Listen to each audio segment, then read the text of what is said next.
اما بعد فقد قال اللہ تعالی فی الکلام المجید والفرقان الحمید الذین یذکرون اللہ قیاما وقعودا وعلی جنوبہم ویتفکرون فی خلق السماوات والارض ربنا ما خلقت هذا باطلا سبحانک فقنا عذاب النار سبحان ربک رب العزة عما یصفون وسلام علی المرسلین والحمد للہ رب العالمین اللہم صل علی سیدنا محمد وعلی آل سیدنا محمد وبارک وسلم اللہم صل علی سیدنا محمد وعلی آل سیدنا محمد وبارک وسلم۔ اللہ جل جلالہ نے انسان کو عقل عطا فرمائی ہے، اور عقل وہ نعمت ہے، عقل وہ نور ہے جو حضرت انسان کو ساری مخلوقات میں سب سے زیادہ اللہ تعالیٰ نے عطا کی ہے۔ عقل، عقل یعقل، عقل کے لغوی معنی ہوتے ہیں باندھنا۔ چنانچہ کسی اونٹ کو باندھا جاتا ہے تو حدیث میں آتا ہے کہ حضرت ابو بکر صدیق رضی اللہ تعالی عنہ نے حضرت عمر کو کہا کہ اونٹ کو باندھنے کی جو رسی اقال یہ دیتے تھے حضور پاک صلی اللہ علیہ وسلم کے زمانے میں، اگر اب نہیں دیں گے یعنی زکوٰۃ کو روکیں گے تو میں پھر بھی ان سے لڑوں گا۔ تو وہاں یہی عقل سے اقال کا مادہ استعمال ہوا ہے، یعنی رسی کو اقال کہا گیا ہے۔ تو عقل وہ چیز ہے جو انسان کو روکتی ہے۔ کن چیزوں سے روکتی ہے؟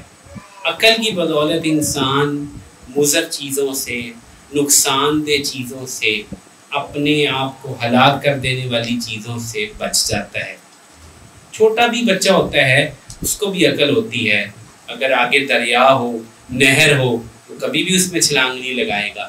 اس کی چھوٹی سی عقل بھی اس کو اس کا نفع و نقصان بتاتی ہے۔ یہ تو عقل کے لغوی معنی ہے۔ اگر اصطلاحی معنی میں عقل وہ خاص شعور ہے، وہ خاص سوچنے اور سمجھنے کی صلاحیت ہے جو اللہ تعالیٰ نے انسان کو عطا کی ہے۔ جانوروں میں بھی عقل ہوتی ہے اور پرندوں میں بھی عقل ہوتی ہے۔ پرندوں میں سب سے زیادہ عقل مند پرندہ کون سا ہے؟ قرآن میں اس کا تذکرہ ہے، اس کو ہدہد کہتے ہیں۔ کتنی سمجھدار تھی وہ ہدہد۔ وَتَفَقَّدَ الطَّيْرَ فَقَالَ مَا لِيَ لَا أَرَى الْهُدْهُدَ أَمْ كَانَ مِنَ الْغَائِبِينَ لَأُعَذِّبَنَّهُ عَذَابًا شَدِيدًا أَوْ لَأَذْبَحَنَّهُ أَوْ لَيَأْتِيَنِّي بِسُلْطَانٍ مُّبِينٍ فَمَكَثَ غَيْرَ بَعِيدٍ فَقَالَ أَحَطتُ بِمَا لَمْ تُحِطْ بِهِ وَجِئْتُكَ مِنْ سَبَإٍ بِنَبَإٍ يَقِينٍ۔ حضرت سلیمان علیہ السلام پرندوں کی حاضری لے کر کہنے لگے کیا ہوا؟ ہدہد نظر نہیں آتی، ہدہد نظر نہیں آ رہی۔ اگر اس نے اپنی بغیر حاضری کا کوئی معقول عذر پیش نہ کیا تو یا تو میں اس کو شدید سزا دوں گا یا اس کو ذبح کر دوں گا۔ فَوَقَسَ غَيْرَ بَعِيدٍ، تھوڑی دیر گزری تھی کہ ہدہد صاحب پہنچ گئی، یہ پہنچ گیا، اور اس نے کہا کہ میں ایسی یقینی خبر لے کر آئی ہوں قوم سبا کی جو آپ کو نہیں پہنچی۔ اور پھر اس نے پوری قوم سبا کا حال بیان کیا۔ اور قرآن کیوں نقل کر رہا ہے کہ وہ کہتی ہے کہ میں نے ایک عورت کو دیکھا ہے جو ان پر حکمران ہے، اور یہ ایسے لوگ ہیں جن میں عقل نہیں ہے۔ جن میں کیا ہے؟ عقل نہیں ہے۔ وَجَدْتُهَا وَقَوْمَهَا يَسْجُدُونَ لِلشَّمْسِ، یہ ایسے بیوقوف ہیں کہ یہ عورت بھی اور اس کی ساری قوم سورج کو سجدہ کرتے ہیں۔ یہ کتنے بیوقوف ہیں! ہدہد کے عقل کا لیول قرآن بیان کر رہا ہے کہ اس کو توحید پتہ ہے اور وہ ان بیوقوفوں کے شرک پر کمنٹ کر رہی ہے۔ لیکن ہدہد وہ ایک پرندہ ہے، اس کو اللہ نے عقل دی، اور پرندوں میں سب سے زیادہ عقل اس کو دی ہے، اس لیے اس کا ذکر اللہ تعالیٰ نے جو ہے وہ کر دیا، قرآن میں اس کا ذکر کر دیا۔ اور کیڑوں میں چیونٹی کا ذکر کر دیا قرآن میں۔ چیونٹی کو بہت عقل ملی ہے، چنانچہ حضرت سلیمان علیہ السلام کا لشکر، یہی اگلے رکوع میں ہم جاتے ہیں تو سلیمان علیہ السلام کا لشکر ایک ایسی وادی سے گزرا ہے جہاں پہ بہت زیادہ چونٹیاں ہیں.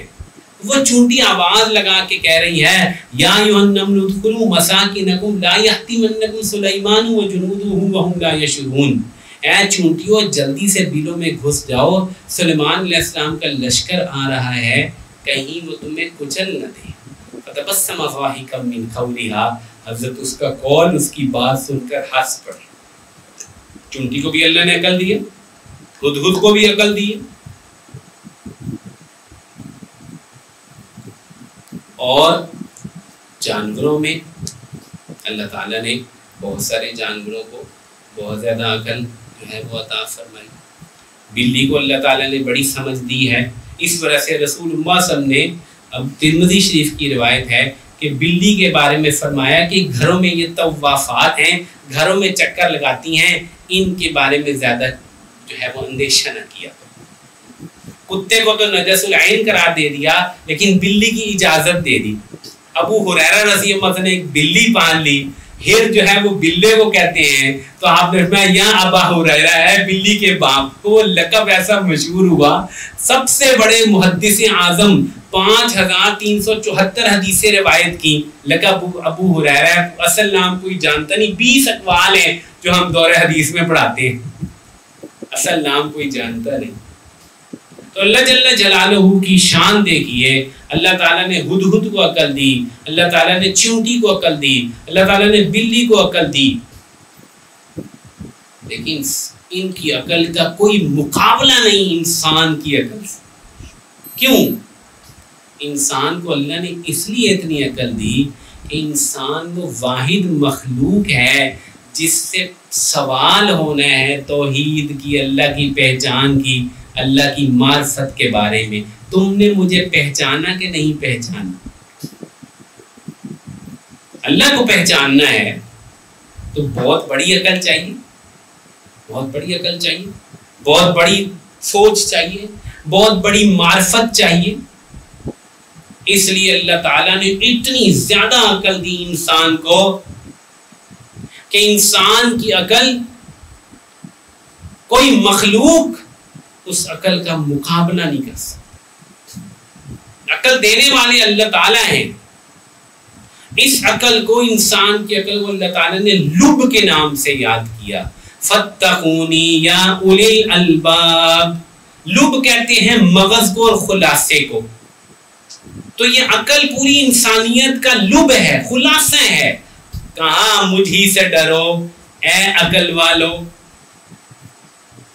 تو لب پوری انسان کی دماغ ہے سب سے اوپر، اور اس میں وہ بھیجا ہے جسے ہم مغز ویسے ہی کہتے ہیں، اس میں وہ لب، وہ عقل ہے. اور اس کا نتیجہ کیا ہے؟ مجھ سے ڈرو. مجھے پہچانو گے تو مجھ سے ڈرو گے. تو عقل وہ نور ہے جو اللہ تعالیٰ نے انسان کو عطا فرما دیا تاکہ انسان اپنے رب کو پہچان لے. کیا کر لے؟ اپنے رب کو پہچان لے. اس لیے اللہ تعالیٰ نے انسان کو اتنی عقل دی. اور اللہ جل جلالہ نے اس انسان کی مدد فرمائی، اس انسان پر رحمت فرمائی. بات نکتے کی بات ہے، غور سے سنیے گا. اس کو اتنی عقل دی تھی، اس عقل سے یہ خود رب کو پہچانتا، لیکن اللہ نے فضل کر دیا، نبیوں کا سلسلہ جاری فرما کر وحی دینی شروع کر دی. نبی ہوتا ہی صاحب وحی ہے، نبوت کا خاصہ وحی ہے. نبی رب اور بندے کے درمیان ایک واسطہ ہوتا ہے، اور وہ واسطہ وحی کے ذریعے سے ہوتا ہے. صرف عقل پہ بس نہیں کی بلکہ وحی کا سلسلہ جاری فرما دیا. وحی کا سلسلہ جاری فرما دیا، اور وہ وحی، اس کے بغیر انسان بیکار ہے. اتنی عقل ہے انسان کو، اتنی سمجھ ہے، لیکن اس کے باوجود انسان اپنی زندگی کے جو نازک ترین معاملات ہیں، سائنس کے نہیں، گیس کیسے بنتی ہے، جہاز کیسے بنتا ہے، ہوا کیسے اڑتی ہے، بجلی کی کیا سپیڈ ہے، اس کی بات نہیں کر رہا۔ مادے کے اندر ایٹم کیا ہوتا ہے، الیکٹرونز کیا ہوتے ہیں، پروٹونز کیا ہوتے ہیں، اس کی بات نہیں کر رہا۔ یہ انسان تجربے اور مشاہدے سے معلوم کر لیتا۔ اصل جو چیز زندگی گزارنے کے لیے ضروری تھی وہ یہ ہے کہ عورت کی کیا دائرہ کار ہے، مرد کا کیا دائرہ کار ہے، عورت کے کیا حقوق ہیں، مرد کے کیا حقوق ہیں، حکمران کے کیا حقوق ہیں، رایا کے کیا حقوق ہیں، خامند کا کیا حق ہے، بیوی کا کیا حق، باپ کی کیا ذمہ داری ہے، اولاد کی کیا ذمہ داری ہے۔ خدا کی قسم ایک سوال کا جواب بھی عقل سے معلوم نہیں ہوتا۔ اتنے تجربات کیے، اتنی تھیوریاں پیش کی، بڑے بڑے فلاسفر پیدا ہوئے، یا افراط کیا یا تفرید کی، یا حد سے اوپر چلے گئے یا حد سے نیچے چلے گئے۔ یا اہل الکتاب لا تغلو فی دینکم، اہل کتاب دین کے بارے میں غلو نہ کرو۔ عقل سے انسان اپنی زندگی کے اہم ترین معاملات کا فیصلہ نہیں کر سکتا۔ اس کی وجہ کیا ہے یہ بھی ذرا سمجھ لیجئے۔ انسان کی عقل تو بہت زبردست ہے، لیکن انسان کی عقل پہ کچھ چیزیں غالب آ جاتی ہیں، اس لیے وہ عقل صحیح فیصلہ نہیں کرتی۔ یا تو جذبات غالب آ جاتے ہیں، دیکھا ہوگا آپ نے، انسان غصے میں محبت میں جذباتی ہو جاتا ہے، جذبات غالب آ جاتے ہیں، محبتیں غالب آ جاتی ہیں، نفرتیں غالب آ جاتی ہیں، شہوتیں اور اغراض غالب آ جاتے ہیں۔ اللہ تعالیٰ بار بار جو ہے قرآن میں کہتے ہیں اعدلوا اعدلوا ولا یجرمنکم شنآن قوم علی الا تعدلوا اعدلوا۔ کسی قوم کی نفرت، کسی قوم کی دشمنی، کسی قوم کی محبت تمہیں کہیں اعتدال سے، عدل سے دور نہ کر دے، لیکن ہوتا یہی ہے کہ عقل پر کوئی نہ کوئی چیز غالب آ جاتی ہے اور عقل مغلوب ہو جاتی ہے۔ تو میرے بھائیوں، سب سے بڑی نعمت وحی ہے، سب سے بڑی نعمت اللہ کا قرآن ہے، سب سے بڑی نعمت اللہ کا رسول ہے جو وحی لے کر آئے۔ وہی سب سے بڑی نعمت، وہی نے رستہ دکھلا دیا کہ اے انسان، تو نے اپنی عقل کے مطابق فیصلے نہیں کرنے، بلکہ اللہ کے بتائے ہوئے قانون اور فرمان کے مطابق چلنا ہے۔ دنیا کی کیا حقیقت ہے اور آخرت کا کیا وزن ہے یہ عقل نہیں بتا سکتی، یہ صرف وحی سے پتہ چلتا ہے۔ حلال کیا ہے، حرام کیا ہے، صرف وحی سے پتہ چلتا ہے، عقل نہیں بتا سکتی۔ کون سے رشتے ناتے، کس رشتے کی کیا اہمیت ہے، وہی بتائے گی، عقل نہیں بتا سکتی۔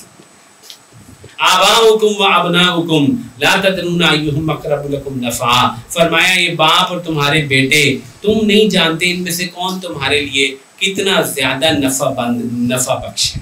یہ وراثت کے اصول میں فرمایا، بیٹوں کو دگنا ملے گا، بیٹیوں کو اس سے علیحدہ ملے گا، ماں کو 1/6 ملے گا، باپ کو 1/6 ملے گا۔ بیٹا مر گیا تو پوتے کو کچھ نہیں ملے گا، ماموں کو کچھ نہیں ملے گا، باپ موجود ہے تو دادے کو کچھ نہیں ملے گا، بیٹا موجود ہے تو بھائی کو کچھ نہیں ملے گا۔ کتنی باریک باریک باتیں ہیں، آپ غور تو کریں ذرا۔ قسم عقل کبھی بھی یہاں نہیں پہنچ سکتی تھی، یہ صرف اور صرف وحی ہے۔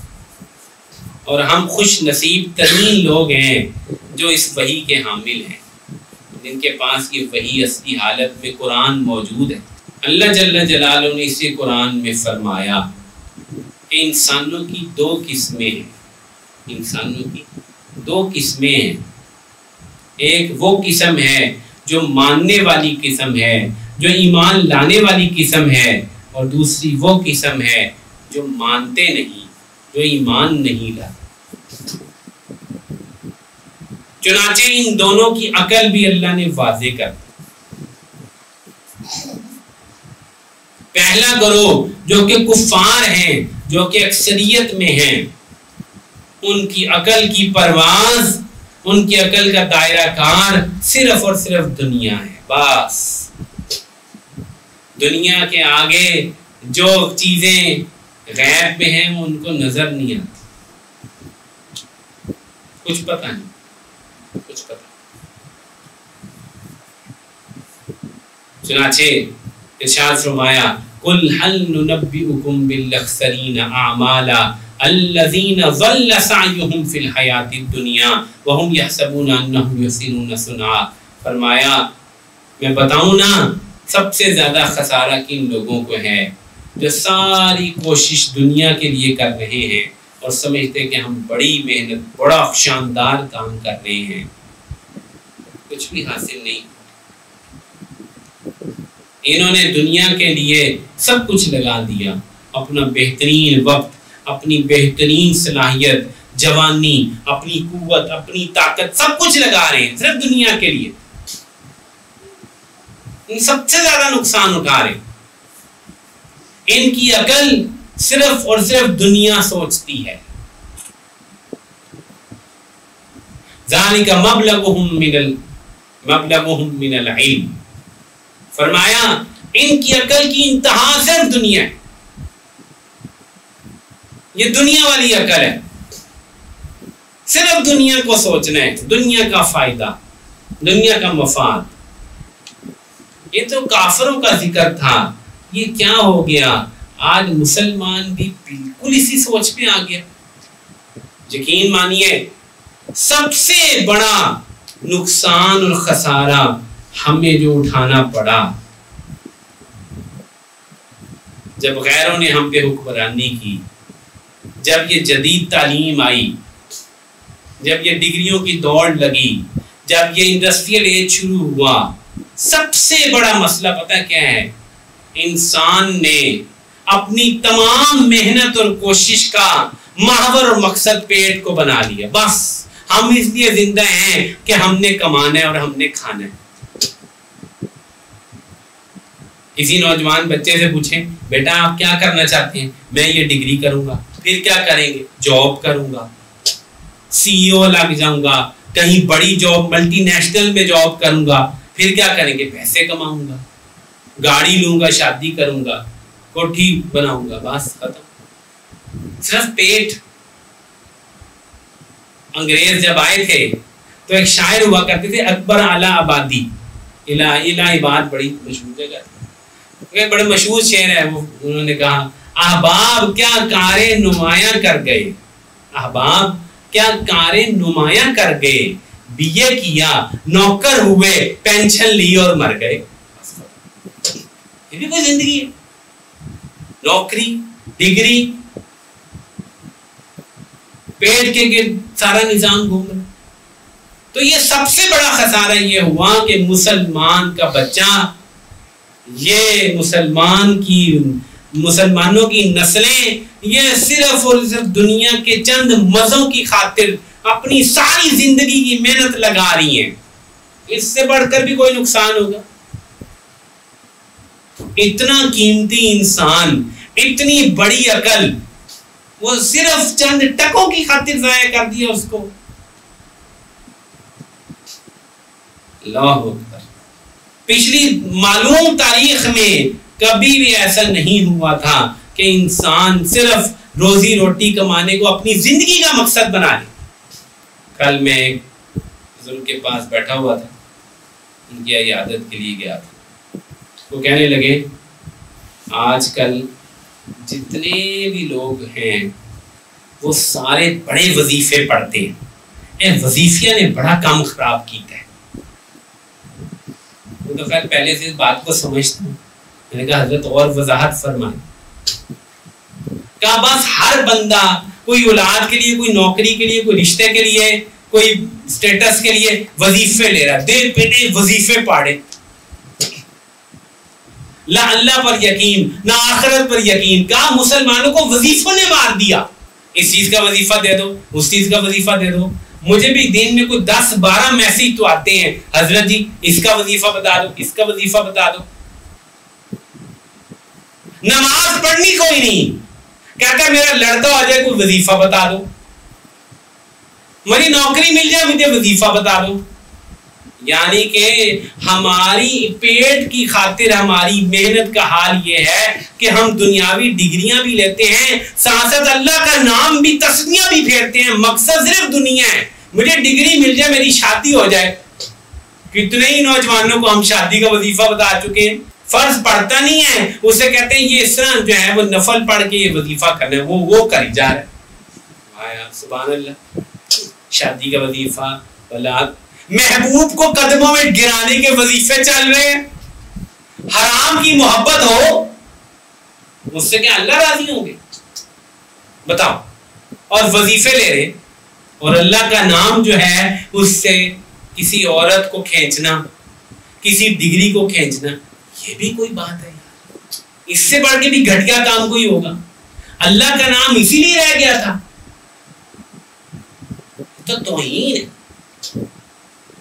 ہماری عقل، یعنی کہ میں یہ کہتا ہوں کہ جن لوگوں کا مقصد دنیا ہے وہ عبادت اور ذکر سے بھی دنیا ہی کھینچنا چاہتے ہیں، آخرت کی ان کو کوئی پرواہ نہیں.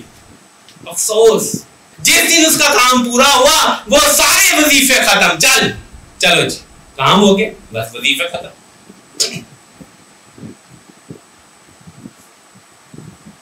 وہ ہمارے استاد نے کلاس میں لطیفہ سنایا تھا کہ ایک آدمی 2 طوطے لے آیا، پنجرے میں رکھ دیے. اب وہ ہر وقت دونوں طوطے سجدے میں اور ذکر کر رہے سبحان اللہ سبحان اللہ. ایک دن وہ ایک طوطی لے آیا، لا کے جو ہے اس نے جو ہے پنجرے میں ان کے پاس چھوڑی، تو ایک طوطے نے دوسرے کو اٹھو دعائیں قبول ہوگی، چلو سب چھوڑو سجدے وجدے. طوطی آ گئی. واہ، اس کے وظیفے بھی اسی لیے، اس کو اللہ کے نام سے، عبادت سے، نفلوں سے بھی دنیا مقصود ہے. اس کو آخرت میں کیا ملے گا؟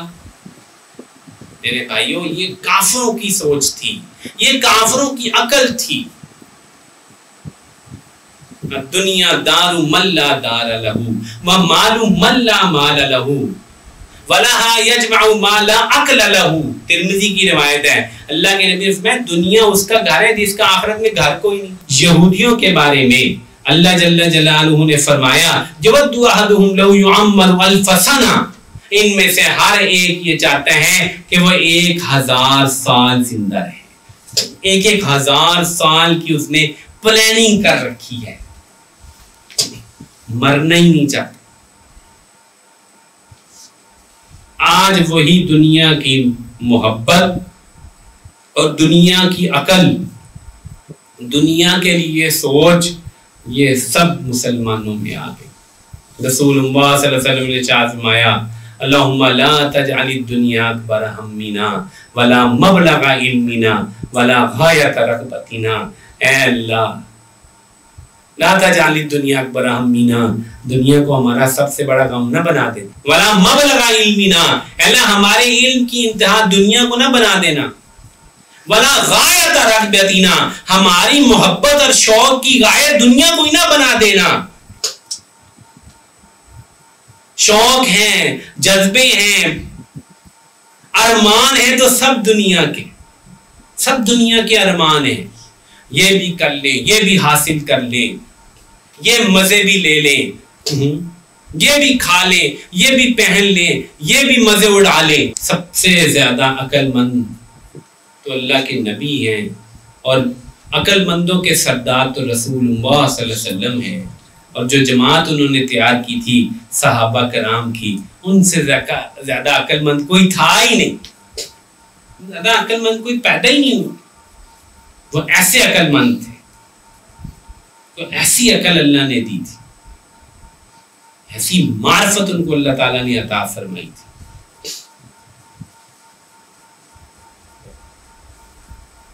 صحابہ نے تو کبھی یہ چپڑی ہوئی روٹی بھی نہیں کھائی تھی،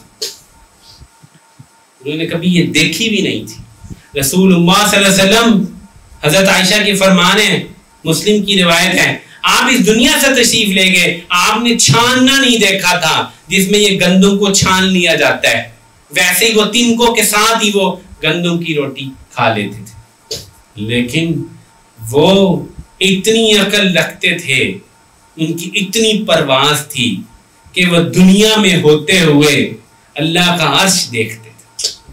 علی رضی اللہ عنہ کے بارے میں ہے، کئی دفعہ یہاں نقل کیا ہے کہ وہ کوفے کی جامع مسجد میں رات کو کھڑے ہوتے تھے، کہتے تھے یا سودا یا پائیزاں غیر غیر غیری، اے سونا اور چاندی جا کسی اور کو دھوکہ دے، میں تیرے دھوکے میں آنے والا نہیں۔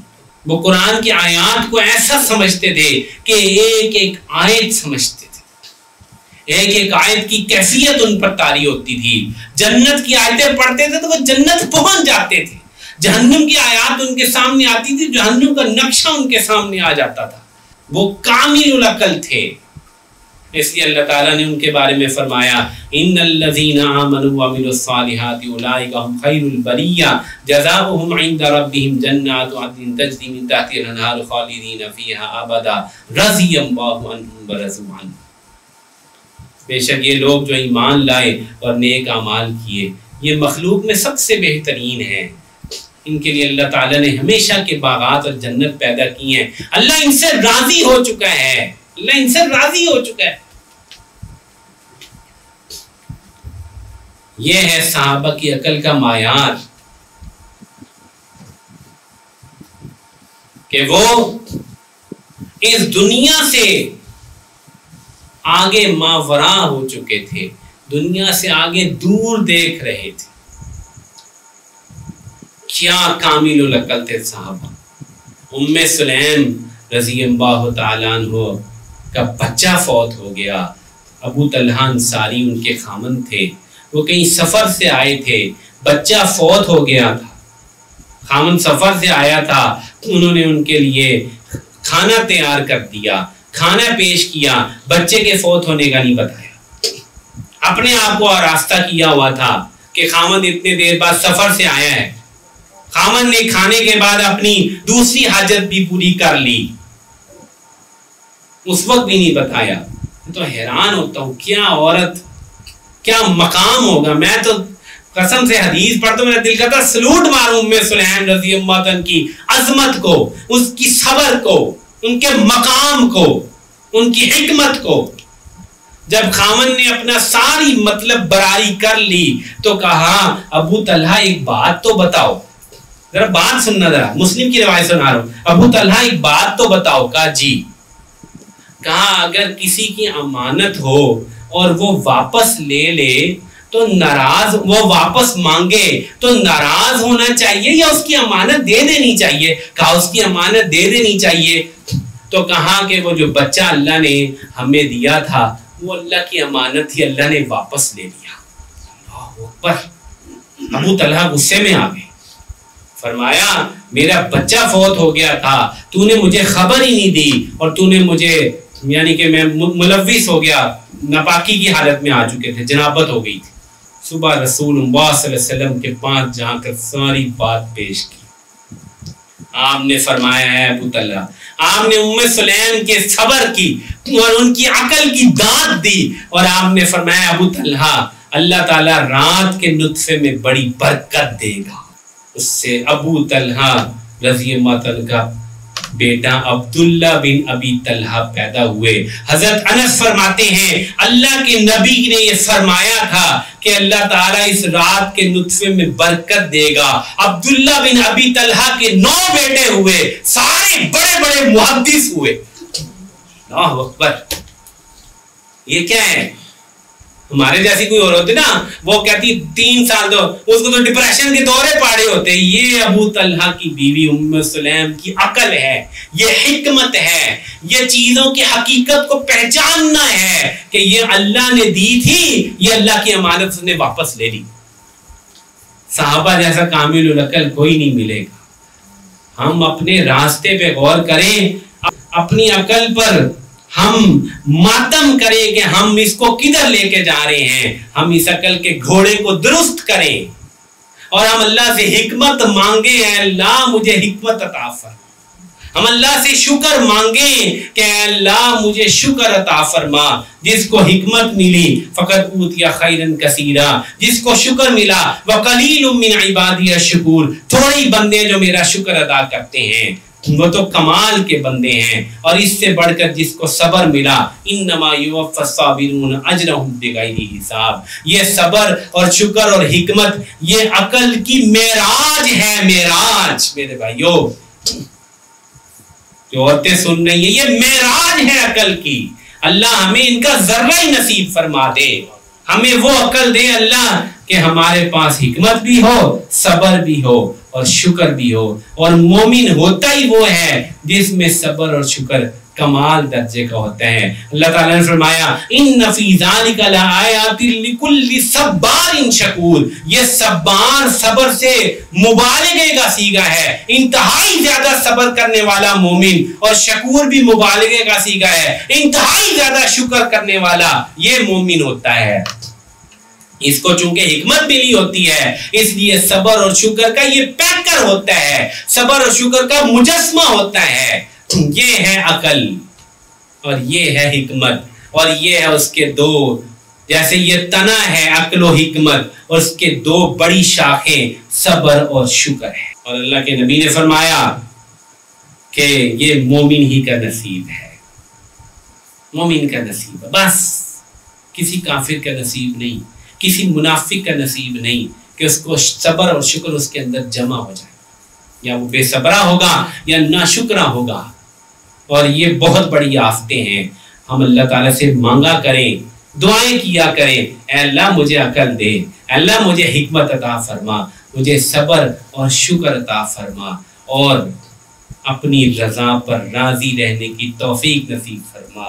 کیا ہی اعلیٰ بندے ہوتے ہیں جو اللہ کی رضا پہ راضی ہوتے ہیں. وَفَوِّضُ أَمْرِي إِلَى اللَّهِ إِنَّ اللَّهَ بَصِيرٌ بِالْعِبَادِ. اللہ تعالیٰ میں اپنا معاملہ ہی اللہ کے سپرد کرتا ہوں. اللہ تعالیٰ بندوں کے حال سے بڑے باخبر ہیں. یہ مومن ہوتا ہے اور یہ اس کی عقل کی معراج ہوتی ہے. اللہ تعالیٰ ہمیں آخرت والی عقل نصیب فرما دے. یہ دنیا والی عقل لے کر جو ہم چاروں طرف گھوم رہے ہیں اللہ تعالیٰ اس کو ہمارے اندر سے کم کر دے. وآخر دعوانا الحمد للہ رب العالمین.